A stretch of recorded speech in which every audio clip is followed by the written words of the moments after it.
राम राम जी।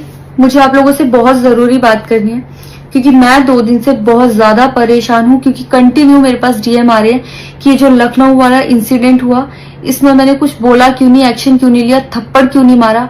और कुछ लोग मुझे ही गलत समझ रहे हैं, कुछ मीम्स पे लिख रहे हैं कि ये तो हंस रही थी, मजे ले रही थी।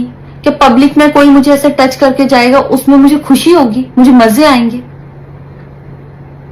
सारी बात ये थी कि जब इनका सॉन्ग के लिए मेरे पास कॉल आया तो मैंने सारी चीजें क्लियर कर ली थी कि इसमें ऐसा वैसा कॉस्ट्यूम तो नहीं है, कोई डबल मीनिंग लाइन तो नहीं है और इसमें ऐसा वैसा सीन तो नहीं है। और मैं शूट पर गई, शूट पे सब कुछ नॉर्मल था, मुझे कोई प्रॉब्लम नहीं हुई। जब इन्होंने मुझे लखनऊ के इवेंट के लिए बोला तो मैंने हाँ बोल दिया क्योंकि मुझे शूट पर भी कोई प्रॉब्लम नहीं हुई थी।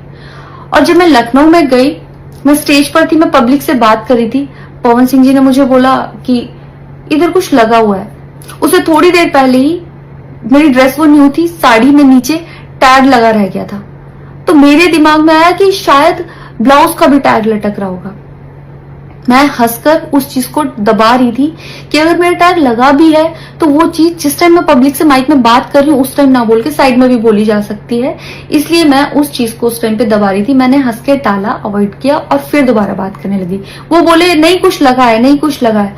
तो मैंने कहा नहीं लगा, वो बोले लगा हुआ है। तो मुझे लगा कि शायद ये तो मेरे को लग रहा था कि कुछ लगा है इसलिए ये बोल रहे हैं।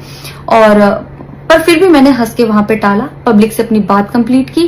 कंप्लीट करने के बाद जब मैं अपने टीम मेंबर से मैंने पूछा साइड में जाके कि कुछ लगा है, क्या लगा है, उन्होंने बोला कुछ भी नहीं लगा था। जब मैंने देखा मेरे सच में कुछ नहीं लगा था, तब मुझे बहुत ज्यादा बुरा लगा, गुस्सा आया और रोना भी आया।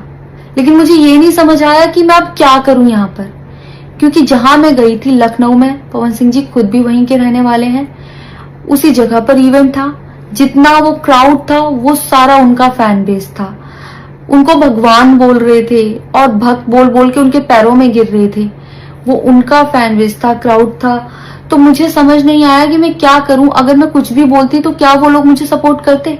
मेरे साथ कुल 3-4 बंदे यहाँ से गए थे, तो वहां जितना क्राउड था क्या वो लोग मेरा साथ देता। मैंने सोचा मैं